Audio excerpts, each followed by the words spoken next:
Hockey World. Today is Friday, September the 13th, 2019. I'm Peter Tessier in rainy Vancouver today. Russ Cohen from Sportsology. It's about 70 here. It'll be about 88 tomorrow. Oh, God. And I'm Michael Agello, and I don't know what the hell it is outside. And this is the HockeyBuzzcast here on HockeyBuzz.com. Yes, just there's some messages in the chat to say rest in peace, Eddie Money. Yeah. Who passed away. Yeah. And no, his legal name was Eddie Mahoney, and he changed his stage name was Eddie Money. Baby Hold On to Me. That was, to me, his signature song. That's a great song. The ones that they mentioned were Two Tickets to Paradise, which That's really good too. Yeah, and Take Me Home Tonight. Mm-hmm. Yeah. The one I remember when he came out with Shakin'? That was like his comeback. That's the one I remember. That's the one. And that was his big MTV hit, was Shakin'.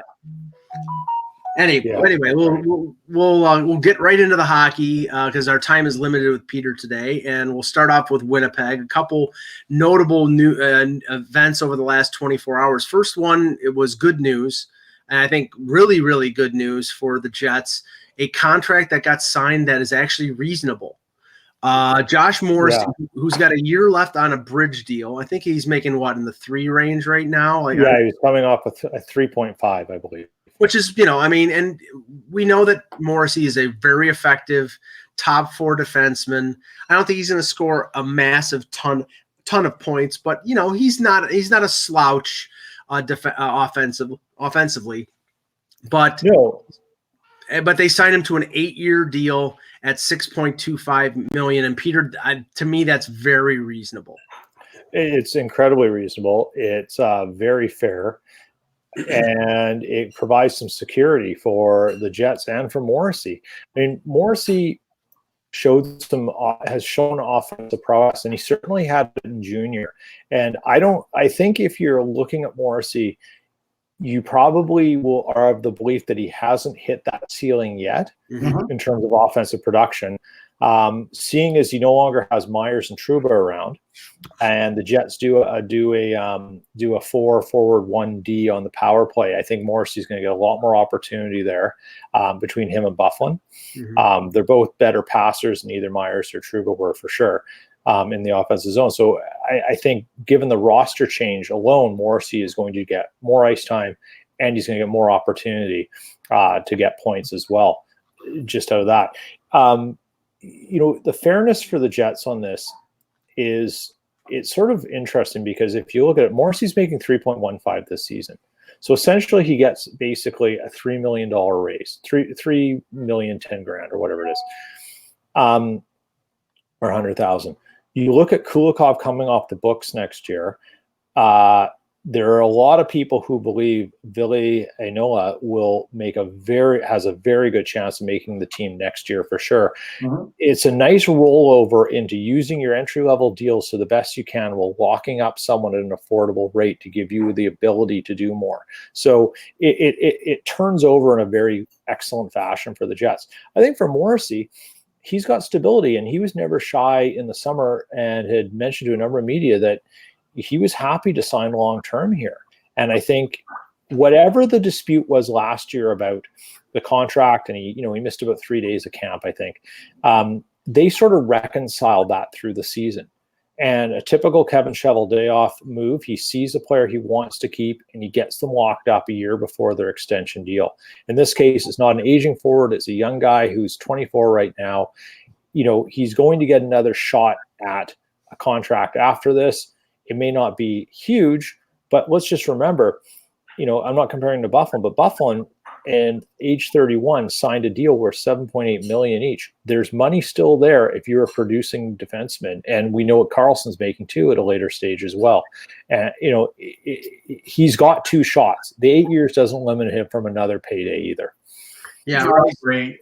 And I think now with Trouba gone, with Byfuglien, I don't know what's going to happen, although people think that it might just be a family matter. If that's the case, then he won't be gone for long.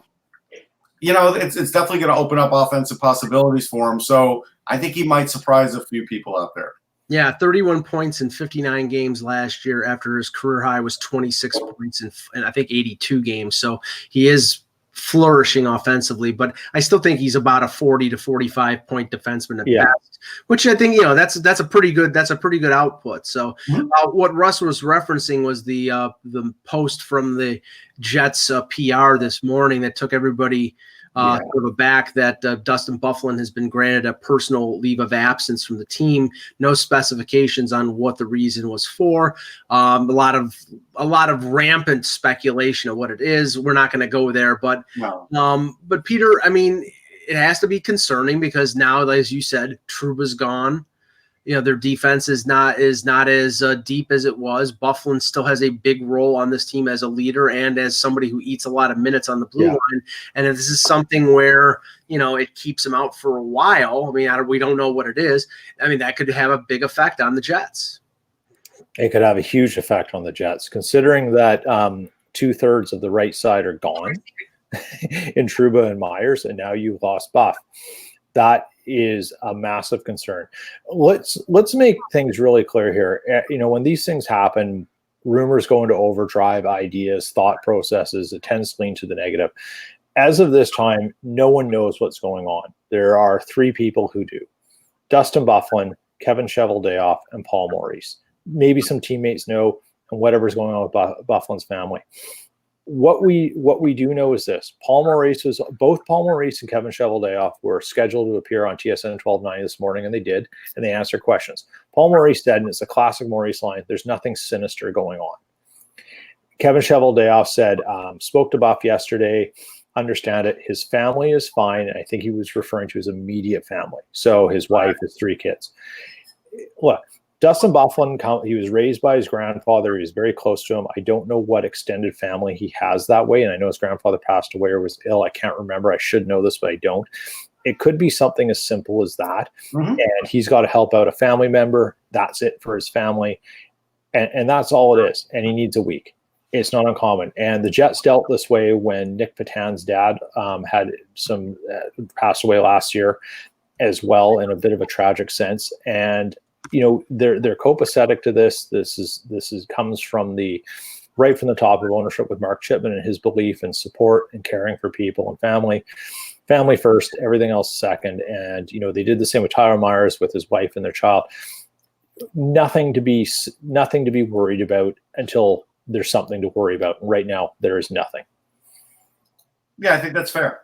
Yeah, I don't know what else to say because we don't know anything, and let the guy have his privacy and deal with his stuff. Yeah, I mean, everybody. This is the thing, Russ. Everybody always jumps to conclusions in terms of, it's something really bad, or and like we just sit back and wait for things to come out, and if nothing comes out, or if it's just a family crisis, then it passes. But it's sensational and it's there, so people have to talk about it.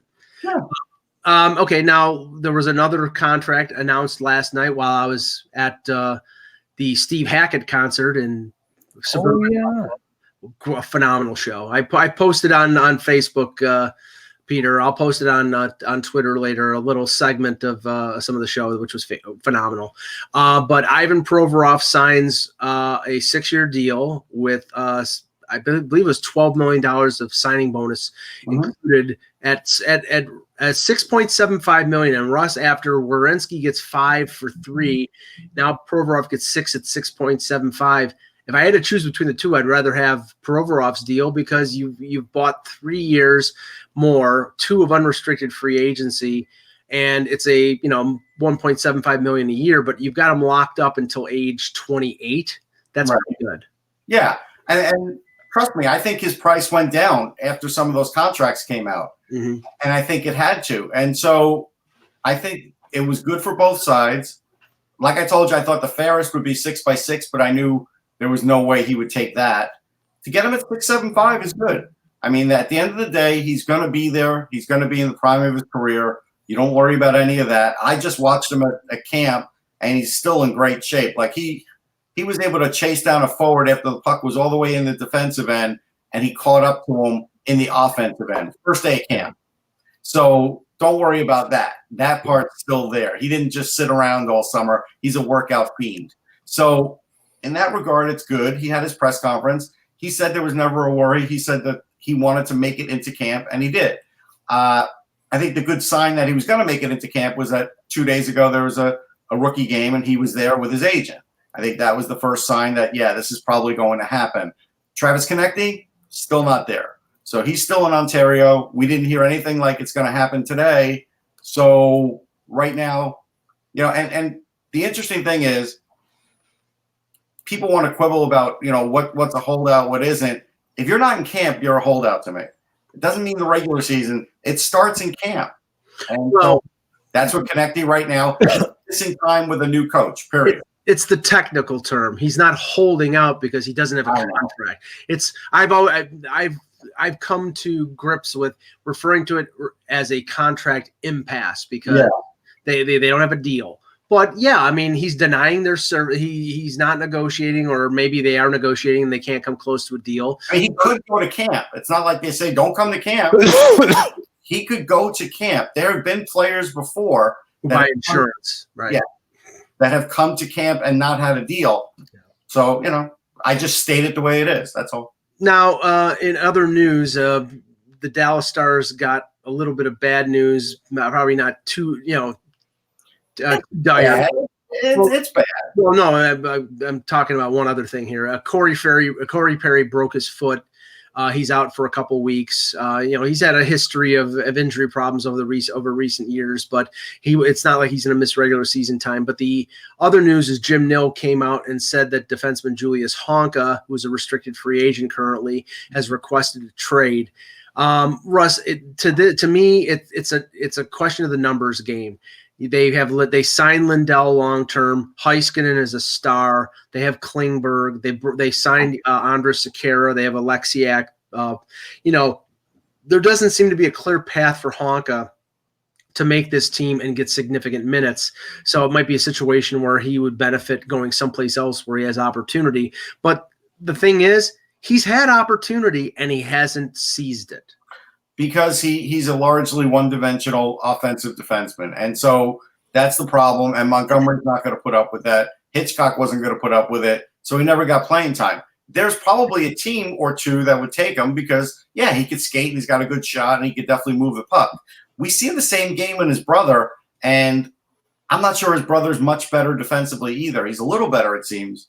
So it just shows you could have all the offensive ability in the world. You still have to play your own end to some degree. And if you don't, you're going to be on the outside looking in. And right now, he's on the outside looking in from playing time. As in regards to Perry, it's a worry because that's a guy who needed to get into camp and prove to all of us and teammates probably that he can still play. And instead, he's proving he could still get hurt. And that is a problem. And just, Honka, I mean, you could see his offensive numbers in junior, and he had 3 good years in the AHL. Since he came up, 3 different opportunities with the Stars, totaling 87 games, 2 goals and 11 assists. If you're not producing offense when you're an offensive defenseman and your defensive game is not developed, then what benefit are you? So, I mean, that's the thing, Peter. I mean, I think there is going to be opportunity out there for him because everybody needs defensemen. It's just a question of who's going to give him, based on what he's done so far, the time that he's expecting. And he's got to prove it. This is sort of like he's got to find someplace like Detroit that needs defensemen badly that can give him the playing time, and maybe he can develop into a defenseman that could be used. I think the thing with Honka is that he just hasn't been given the right situation or the right role in Dallas. And Dallas has sort of been a changing thing. They've had ups and downs, and he's sort of been just cast to the side, so to speak, right? It's a little funny how that fits together and what's going on there. It's one of those things where if he wants a change of scenery, for his career, he probably needs a change of scenery. But how does Jim Nill manage this without getting fleeced? Because there's potential there that you put him in the right situation, someone's going to find some serious value out of this. And I guess you never want to see players come out and demand for a trade because it hurts your team in terms of trying to find value. But here we are. I'll tell you what, if they could trade him to a team that's not that great a team for a second round pick, that's fair. I was going to say, how about a Finn for Finn, Julius Honka for Jesse Puljujarvi? You know what? If you're Ken Holland, you probably need to take a good hard look at that. Yeah, because that might be the solution you need. God knows Edmonton needs defense. Yeah, I mean, maybe you balance it out with the draft pick, but I mean, you're talking about a defenseman right now that's what 23 years old, who still has a lot of promise, hasn't been realized. You've got a forward in Puljujarvi who has clearly indicated he's never playing in Edmonton again. Edmonton's defense is brutal. They would probably. I mean, I'm obviously Honka needs to improve from what he's done in Dallas, but I think that would be a beneficial deal. But we'll see if something like that happens. I want to say I don't think Detroit would take him. Remember, just because Steve Yzerman's team is not good doesn't mean his standards have changed. No, but I think there's potential there, Russ. I mean, I'm saying that he doesn't want anybody at this point. I don't think Yzerman wants anybody that he has to worry about in their own end, because I think he wants to build a blue line, and he's starting to. And I think he has certain demands of that, and I don't think Honka fills that. And I think he would stay away from that. Now, I talked about this on the radio this morning, and it was pretty hilarious to hear the commentary of Rasmus Ristolainen yesterday at the opening of Sabres training camp, because his viewpoint was, well, I'm looking forward to things here, but I'm taking things day by day, month by month. I'm happy right now, but if this team is where they are in March, maybe I won't be happy. I mean, Russ, it was like he wouldn't confirm if he had asked for a trade. He wouldn't confirm whether he wanted to be part of the solution in Buffalo. It's clear this guy doesn't want to be here.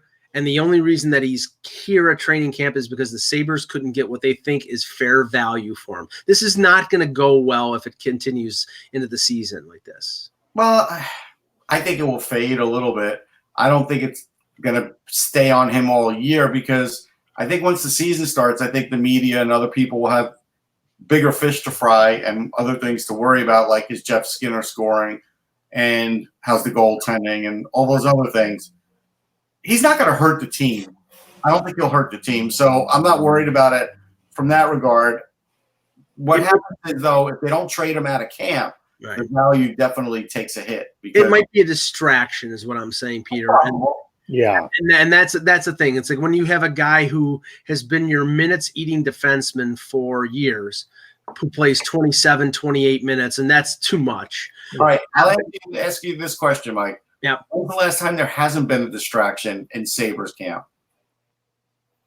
Good point, but I mean, for years now. Well, that might be one of the reasons that they haven't been successful, is the fact that there's always some sort of, there's Evander Kane, or there's Jack Eichel, there's the captaincy, there's the goal, there's Tim Murray, there's always some distraction, and that's the problem. You need quiet. You basically need this team. I mean, Peter, the thing is, the Sabres are essentially the same team. And if they bring back Jason Pominville, which has been rumored that they might extend him a PTO, the only change is Matt Hunwick is not back. He'll be on LTIR, and that they've added 3 or 4 players through free agency and trade. I mean, okay, if you're the Sabres and you're constantly trying to fix things, how much fixing can you keep doing until you have to really identify the problems? And maybe in their process right now, they've said, we've tried a lot of different things in the last 3 to 4 seasons. We've tried to draft. We've tried to bring guys in. We've tried to make trades. We've done all this stuff. It hasn't worked. We need to focus on stability from behind the bench and working with what we have right now and seeing what I'm drawing a blank on his name. Ralph Kruger can do and build. And what's interesting is, remember when he's hired, he's giving them a pitch on what he would do and how he's looking at things. And he's obviously convinced the Pagulas and stuff and Botterill that he's sold them on something. So maybe that's the point. You've got to let him stabilize this and then see what the challenges are. Because I think last year, while there were some moments with Housley that were great, there's a lot of down stuff and things just weren't. How do you identify problems consistently with Housley as a coach? It'd be like having Randy Carlyle and saying the same thing, right? there's a problem behind the bench. So change, at least modify that problem, level it out, make it a palatable thing, and then go forward. There's only so many changes you can make without totally blowing up the apple cart. And Buffalo's made enough of them. Now they need stability. They need to identify what things are and make smart changes, not reactionary changes. So I just got an email from Adidas. This is going to be the Calgary Flames Heritage Classic jersey. That's pretty sweet. Yeah. Sometimes they're kind of on the ugly side, but that's nice. Yeah. Jets announced theirs at the Fan Fest tonight. Now, on the Leafs page yesterday, when I was at the opening of training camp, everybody was asked about the captaincy. Nobody wanted to answer questions about it. Morgan Riley says, "I'm not going to answer that." But somebody asked him, "Do you want to be captain?" He says, "I'm not going to answer that." There was an. All right, hold on. Why can't he say, "I wouldn't mind being captain"? What is wrong with that? See, that's what's wrong with the Toronto market. Well, everybody would run 15 different stories. But I'm telling you, if this was another market, if a player were to say, "Hey, I wouldn't mind being captain," it shouldn't be that big of a story. I agree, but they know that it will run wild if he says, because then basically if they name somebody else captain, which they're probably going to, then it's perceived as like dissension in the ranks. Well, the funny thing is this morning, if anybody saw the tweet, it was on the Toronto Maple Leafs Instagram. There's a picture of Austin Matthews there, and they take the pictures that are shown on the scoreboard. They do all those photos at the beginning of training camp, and it's clear. Now, I don't know. The thing is, I don't know whether this is photoshopped, and it could have very well been, but there is a faint C on his jersey that it looks like they tried to hide. And I don't know if the faint C is fake or the faint C is, there was actually a C there. I saw him with the pictures being taken, and I didn't see a C on the jersey, and I would have seen it. So I have a feeling it was photoshopped or it was put in there. But the speculation is it's going to be Matthews. And Babcock came out today, said that they're going to name a captain soon and they'll end this situation. Yeah. I have a feeling they're waiting until the Marner situation is done, and then they don't want to announce something that's positive and forward looking until they get past this. On that situation, I want to make a statement though. Go ahead. I would be more than happy to be captain of this show. I don't care what you think. I don't care what Peter thinks. I don't care what Eklund thinks. Just letting you know. Yep, but you're not going to be. But Chris Johnston of Johnston of Sportsnet posted this morning with the usual caveat that nothing is done until it's done. It sounds like there's some progress being made in talks between the Leafs and Marner. We've seen the progress. We've seen the log jam broken when it comes to the defensemen because of the Werenski contract. There hasn't been anybody that's sort of cracked through on the forward side, Peter. And, obviously we know about Laine and Connor there.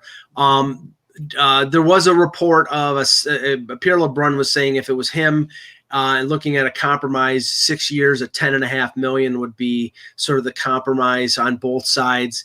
At this point, I think the Leafs would be ecstatic at that.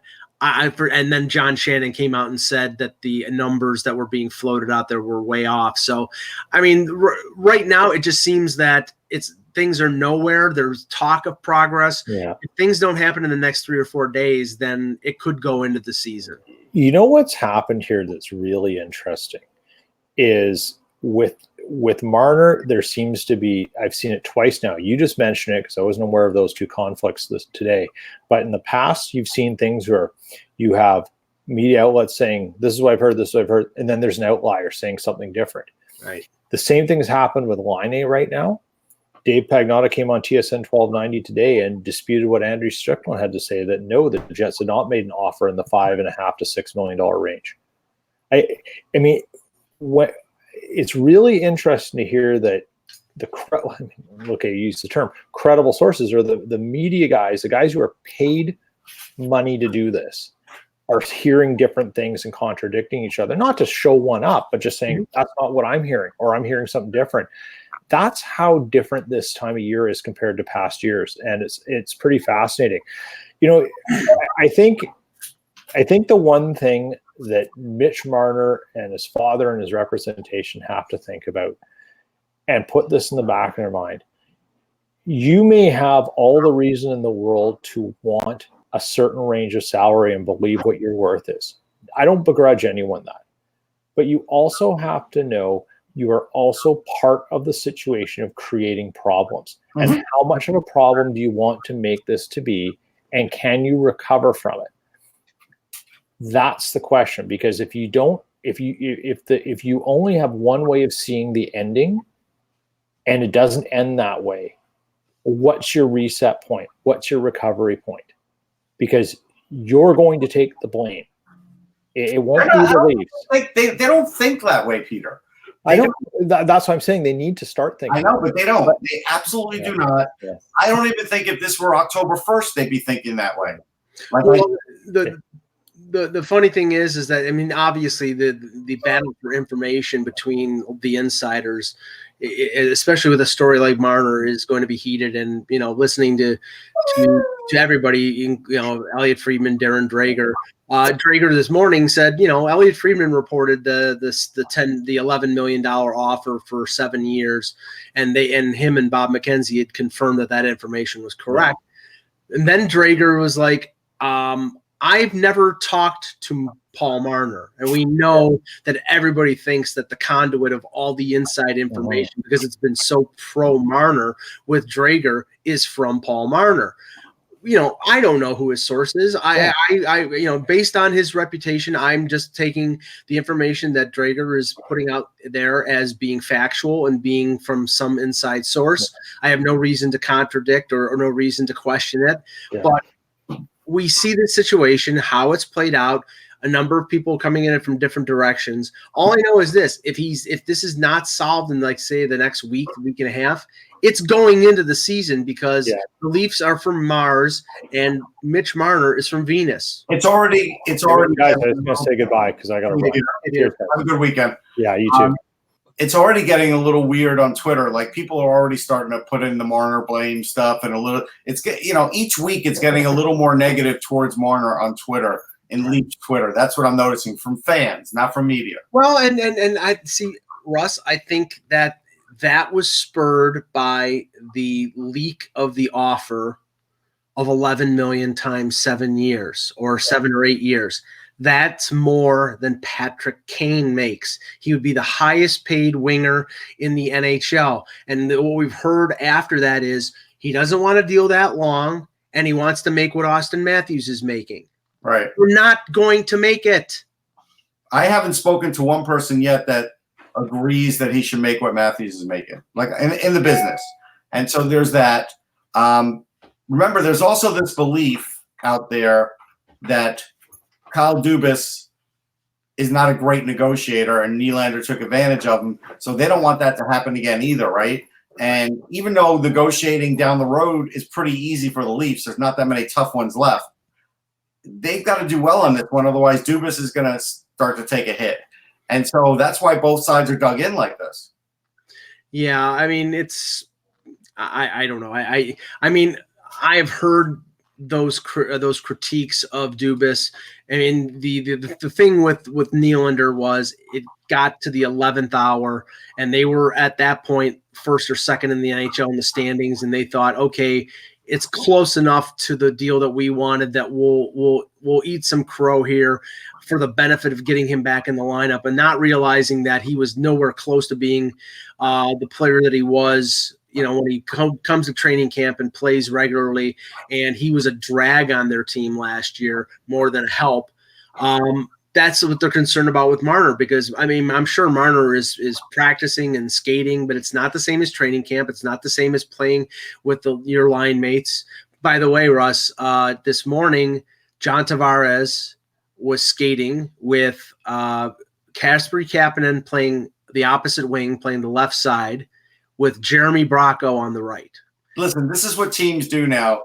The Flyers had Joel Farabee listed as a right winger on the sheet. And, of course, people were like, well, but he's a left winger by trade. And it's like, yeah, these are the little things that the teams do to put pressure on the player. Like, hey, this is our camp thing. We're looking at this guy right now in camp. He is going to play this position. Guess whose position he's filling? Like, you fill in the blanks. Right. And this is not surprising. This is what teams do. Now, the other news, Pierre LeBrun reported that Tampa Bay and Braden Point, there has been very little progress on that contract front. He says, my sense is that it might be more stalled than people think. I'm sure it will get done, but right now, not even remotely close as far as I can tell. Now, this is the thing. The Lightning have their own internal salary cap. It's based on, these players getting more percentage of the money because of no state tax in Florida. That's always been a benefit for them. Stamkos would have been offered essentially what Tavares was offered by the Leafs if he had chosen to go free agency. He ended up taking $8.5 million from Tampa. Hedman is making under $8 million.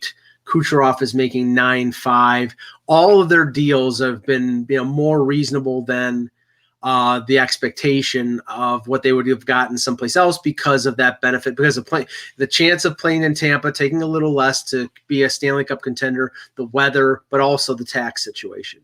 In this situation, Russ, if Point and them are far apart, I'll bet you right now Point is asking for probably what he would get anywhere, which is $10.5 million on a long-term deal. And if Julian Brisebois is balking at that, then they're far apart. I can't see them trading him, just like I can't see anybody trading any of these RFAs. But it's going to take. It may end up being a bridge deal. It's going to take a little while to get these two sides closer together. I mean, Rantanen, Point, Marner, Kachuk, Connor, Besser, Laine. They're all playing a game of chicken. Yeah, and then I can't put Curtis Lazar in that company. No. And Curtis Lazar is not an RFA. I didn't think he was. Yeah, it was. I think it was Yahoo Sports that made that mistake, and then yeah. And then someone mentioned that Lazar is with Buffalo. So yeah, no, I mean, and the thing is that the thing that is keeping this going is we had the Werenski deal as sort of like I said, it broke the logjam. We have not seen one of the big RFA forwards sign a deal. We've seen Colin White, we've seen other ones, but not the big say five. Not Point, not Rantanen, not Kachuk, not Marner, not Laine, not Connor. So 6. So none of the big 6 have signed it. We're almost done. We're halfway done with Friday. Saturday, Sunday, teams start playing Monday or Tuesday, yeah. Yeah. So, I mean, that's right now, this is the last big weekend to get in there before you start missing preseason games. Right. And again, people can make light of preseason games, but they are there for a reason, because players aren't always in perfect game shape. Like you said, they're in good shape. You got to fill. Okay, no problem. We're going to start doing our team previews back again after yesterday, taking a little break when we had Tom Laidlaw on the show. We did the last one we did was Carolina, and I think Russ and I both agreed that the Hurricanes were not going to be a playoff team. Even though I think today. What's that? That's where I'm leaning today. Yeah, but it's not. We did Carolina. And that's where we both are today. I mean, if their goaltending plays better than we both expect, then they could be in the mix. But I don't believe it's going to be any better than average. In fact, unless they call up Nedeljkovic, who I think could be a good NHL goaltender. Mrazek and Reimer doesn't exactly blow my socks off. So, I'm very skeptical. But the team we're going to look at today is the Blackhawks. Now, the Blackhawks had a terrible, terrible first half. They fired Quenneville. They brought in Jeremy Colleton. It looked like the team was sort of aimless for a while. And then around, I think it was mid-January, just before the All-Star break, they seemed to find where they were. Yeah. And it didn't completely coincide with the trade with Arizona, but it was soon after. They got Dylan Strome and Perlini for Nick Schmaltz. and Dylan Strome fit in as the number 2 center behind Jonathan Taves, and that seemed to like have things fall into place. They had that number 1 line with Taves, they had the number 2 line with DeBrincat and Strome, and and their defense wasn't playing as badly as it had early on. I still think that they have a couple, at least one boat anchor in Brent Seabrook with that contract, who's not going to, he's clearly on the decline, and I think they have to limit Duncan Keith's minutes. But Russ, they turned it on in the second half. They almost got back into the playoff race, and there's a lot here with this team that I think would encourage people to say that they're a playoff contender again. Yeah, I think they're close. I don't know if they're a true playoff contender, and things haven't started off well for them. Kirby Dachshund can get the protocol, and I didn't think he was going to make the team anyhow, but he is. And now Calvin DeHaan's out 2 to 3 weeks with a groin strain / shoulder surgery recovery. So that's a big pickup for them. Like, Calvin DeHaan's an important player for them. If he's not going to start off strong, if this team gets off to another start like they did last year, the same thing's not going to happen. Right. It's not.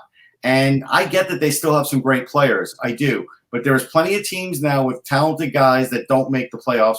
They're one of them last year. They're probably one of them again this year. I just don't see it. I don't even know how many games is Corey Crawford going to play.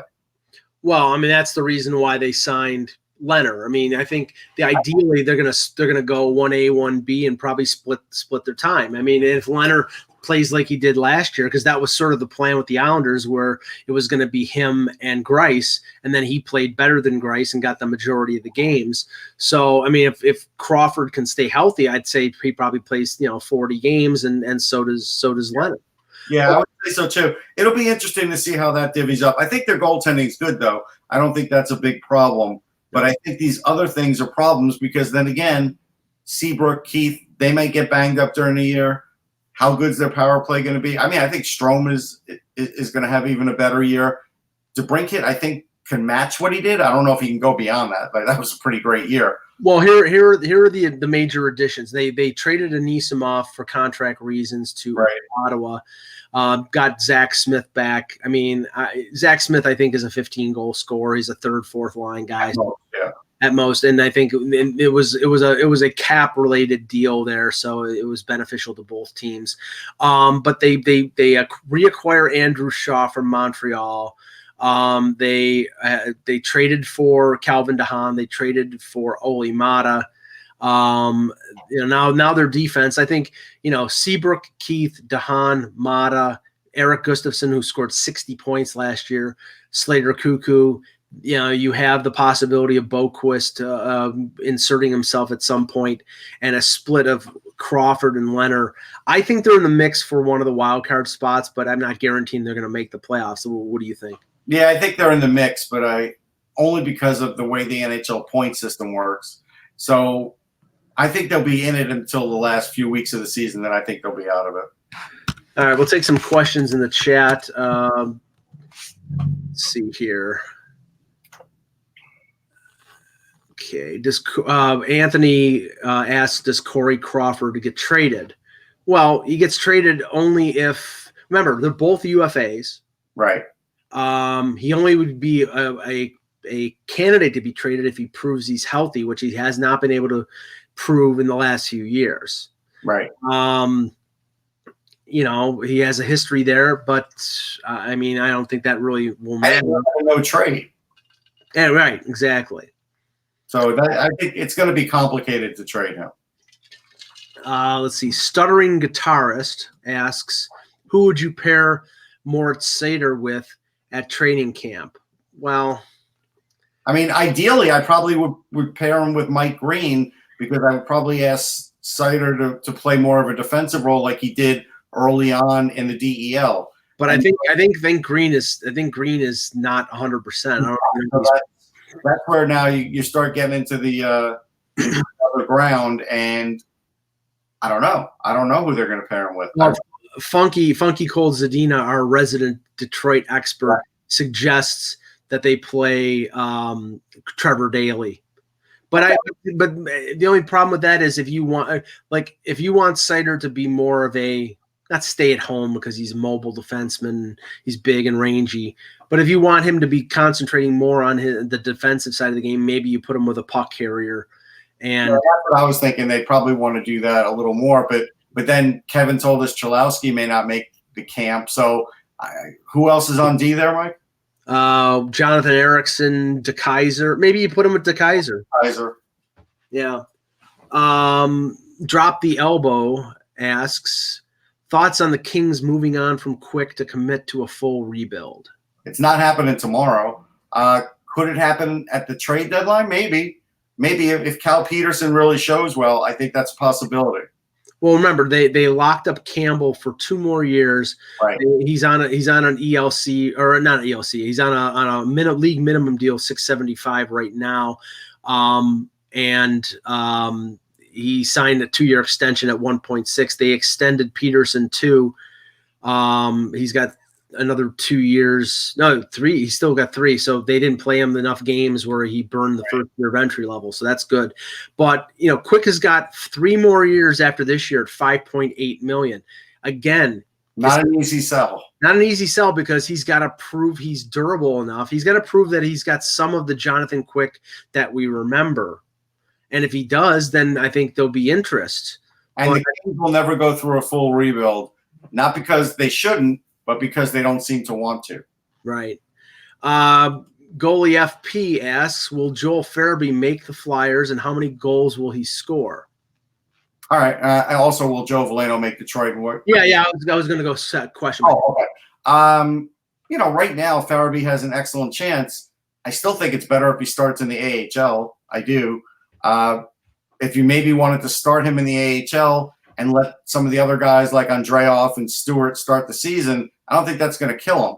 I think you want to make sure about a kid like Farabee. You really don't, and this is like any kid. It's not just Farabee. It's the same thing with Frost. You've got to be really 100% certain that they are ready and up for this task, because Vigneault is not going to give him any breaks. Vigneault is not going to say, I know you're a kid, we'll let you learn on the job. He is not going to do that. And so that's where I can't tell you for sure that he is making it. I can tell you he's the guy that's probably in the lead. I can tell you that, but how many goals will he score? I'm not even going there. Now, Veleno had a really great performance at the Traverse City Prospect Tournament. That's all fine and good. He's got to show it in training camp to show it.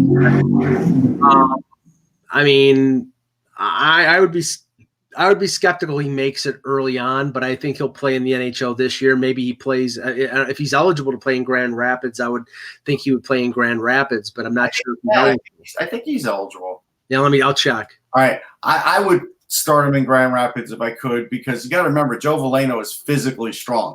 Besides being very fast and having the skill, he's physically strong. So you knew in a camp like that, he would be stronger than some of the other guys. He's not going to make it. His birth date is January 13th. This is it by a little bit. This is it by 2 weeks. So, you know what? I don't know how much he benefits from going back to the Kings. I give him 9 games and see what I got. Right. Now, somebody asked a similar question about Noah Dobson, because Dobson's 19. He would not – it's either a NHL or back to junior. How much more does Dobson have to learn from playing in junior? Okay, again, it's not what they could learn. I think people need to get off of that aspect. Even if he goes and wins a 3rd Memorial Cup, is that bad? Like, since when is winning hurt a player? I think what you have to look at is he ready? I saw him recently. I think he looks good. You got to see what he looks like against other NHLers, the ones that play in preseason. I also think they'll give him the long look, maybe the full 9 games, or at least 3, 4, or 5, until they decide what they have in them, and then they'll decide. So I don't think he'll go back to junior right away. I think he'll be a last-minute decision. Okay, Andrew Calamari asks, question for Mike and Russ, if Toronto didn't sign Tavares, would Toronto have given Marner the same deal as Matthews? Maybe Marner camp feels disrespected since they saved him for last. Well, okay, I'll start with that. That's a false premise, because they have talked to Marner since last summer. Marner's camp apparently offered a deal that the Leafs rejected. So that was on the Leafs. But they've been talking with them since last summer. And when the season started, Marner's camp said, we're not going to negotiate during the year. We'll see it. We'll see you next summer. Right. And both of them own a little problem on this situation. Yeah, and he gained 25 points by playing with Tavares. Right. So stop. Right. And that's the whole reason why they didn't negotiate during the year, because they knew. Yeah, exactly. They knew that, of course, you're playing with one of the best centers in the league. You know that your point total is going to go up. Now, you didn't know it was going to go up 25 points. Now, let's see. The first part of the question, if they didn't sign Tavares, would they have given Marner the same deal as Matthews? No, because, don't get me wrong. I love Mitch Marner as a player. He's creative. He has a great work ethic. He's, in spite of his size, he's good. He's good defensively. He was conscientious in his own zone. He kills penalties. He's a great player. He's not Austin Matthews. Austin Matthews is going to be the team captain. B, their number one center. He's 6'4". He's probably going to score 50 goals. As great as Mitch Marner is, what's the max he scored in terms of goals? I think it's 29. He's he'll maybe score 30, 35 goals. He's not the goal scorer that Austin Matthews or John Tavares is. And this is a goal scoring league. Yeah, you wouldn't expect him to be. He can get 90, 95 points for sure. He might even get 100. But yeah, he's not that kind of goal scorer. I don't think he feels disrespected. I think this is all about his camp and what they feel he should make. Right. Now, Adam is asking, and I'll have to ask for clarification here. He says, where could we see each Rasmus on depth chart in game one? I'm assuming he means Rasmus Sandin. Maybe he means Rasmus Dahlin. If it's okay, let's interpret this. Rasmus Dahlin is the number one defenseman on the Sabres. Yeah, it's a no-brainer. Done. Rasmus Ristolainen, we'll eliminate all the Rasmuses. Right. Rasmus Ristolainen will probably be on the second pairing with the Sabres. Yep. Rasmus Sandin will be on the first pair on the Toronto Marlies. Yep.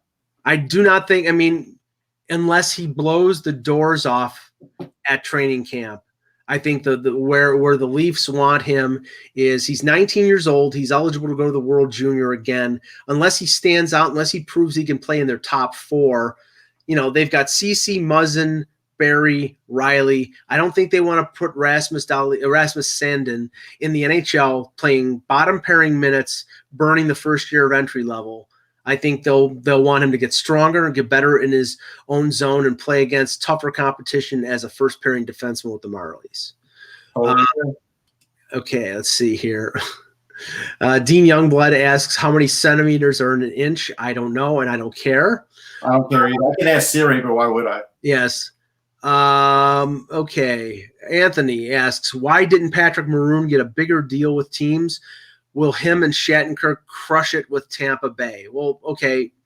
I can tell you, I covered the Stanley Cup. He didn't have a great playoff, so that's one thing. He's a big guy who is good around the net, but he's not like a huge goal scorer, and he's slow. So I think there is a role for him, but it's not like they had to have him kind of role. I think it came down to like him and Barbashev, and I would have Barbashev too. I would take Barbashev every day of the week because he can skate down the ice and make some other things happen. I think he'll have a good season. I don't know if he'll crush it. I don't think he's going to crush it in Tampa because I think he's replacing Adam Ernie. I don't think he's getting much more time than that. I think Shattenkirk has an opportunity to have a really good bounce back season and get 35 points. I do think that could happen. They got a more veteran Adam Ernie for half the price that Ernie cost Detroit. Right. And he's in a way, he's the poor man's Ryan Callahan. He's coming in there to be the physical guy, to be the third line guy, veteran guy. They know he can do that since he did it with the Blues in the playoffs last year. This was a playoff acquisition. They can essentially soak up the 12 goals that he scores during the regular season for him to be a pain in the ass for them in the first and second round of the playoffs. Cameron Young asks, what team do you think? Cam, his pictures look really good online with he and his girlfriend. I like them. Whose pictures? Cam's. Okay. What team do you think will be the sneakiest? The team that may first look bad, but actually turn out to be good. Okay. And this is a team that normally I will not give any credit to or any positive energy towards because. Oh, I already know who it is. But I think that because they have a lot of good young talent and prospects, I think in the second half, the Ottawa Senators are going to be a much better team than they are in the first half. They have Brandstrom and Shabbat as young cornerstones on the blue line. They have some really good young forwards in Batherson and Formanton and Colin White. And I mean, there's a lot of young guys there, and I think they'll be better in the second half than in the first half. In the first half, I think they could be dreadful, but they'll improve as the season goes on.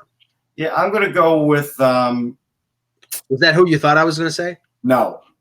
Okay. I'm gonna go with the St. Louis Blues because I think they could start with that Stanley Cup hangover, and then after a couple weeks, that first month, they start kicking it into gear and become that team again. So I'm gonna, even though they were that team last year, I'm going with that again this year. Okay. Stuttering Guitarist asks, serious question: best arena food in Buffalo and New York. Okay. It's just hockey. I'll see. I have to branch it out to baseball stadiums because. All right. Okay, in Buffalo, the only thing I would say, like the nachos are pretty decent. I don't like the hot dogs because the hot dogs are Salem hot dogs, which are local Buffalo hot dogs, and I'd prefer a kosher beef hot dog. The pizza is Lenova, which is pretty decent. The decent concession stuff, but nothing that blows you away. In Buffalo, Russ, New York. Yeah, so the fight would be between the Mets and the Yankees, and they both have some pretty great innovative food. They do. I see pictures of it all online. Obviously, I go to Met games all the time. I think I'm going to give them a tie because I think they've both tried so hard in this area that they are far and away better than other ball clubs. And look, I go to Citizens Bank a lot, and I think the food's really good there. The Mets have some amazing food there. I mean, just 5-star Italian food, lobster rolls, stuff like that. And I've seen some stuff at the Yankee Stadium same way. So I'm going to give them a tie. I have to say this because I went to Yankee Stadium and I had my usual garlic French fries. And after we went to Seattle, Russ. Oh, yeah. You can't touch it. I have to tell you this. I don't know if I was just like the oddball. That's where I was going to go. Those are the best garlic fries on earth, man. Yeah, but I got about 5 cloves of garlic on my fry.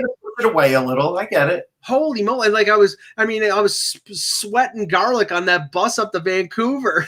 It was great, wasn't it? It was really good. But the garlic fries, I have to lodge one complaint. I didn't have the time to search around the stadium for my traditional kosher beef Hebrew National hot dog.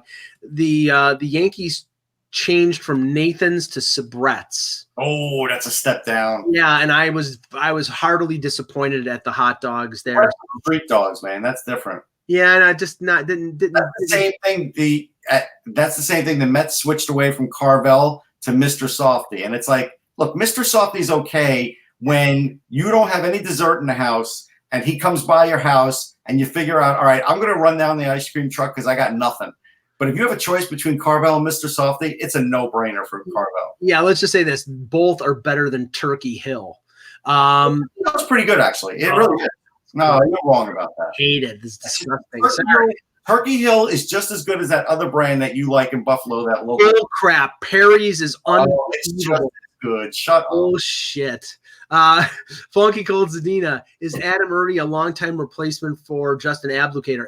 If Steve Yzerman had his way, he'd be the replacement right away. I think he'd love to get rid of Abdelkader's contract right now. Yeah, I think he could be. I don't know if he's not the same player, but I do think he could score the same amount of goals and give him a little more physical play. Abdelkader does give you some physical play, but I think Abdelkader has been slowly declining each year. Don't you feel that way, Mike? Yeah, no, he's slowing down. I mean, there's 3 or 4 players on Detroit right now that I think that Yzerman, if he could find any way to get rid of them, that he would. I mean, Franz Nielsen at 5.25 for another 2 years after this year. I think he'd love to get rid of him. Abdelkader at 4.25 for another 3 years. Darren Helm at almost $4 million for another year after this year. And probably one of the defensemen, either Erickson or I mean, and also Luke Glendening, Mike Babcock's favorite guy. And Miguel Cabrera, too. Throw him in there. Miguel Cabrera is making more than all of them combined. He's making $30 million, and the guy, I think he's running around the base pads with crutches. Yeah. So, okay, good show, guys. We will be back on Monday with another edition of the Hockey Buzzcast. For Peter Tessier, for Russ Cohen, I'm Michael Agello. Thanks for watching, and remember, without the buzz, it's just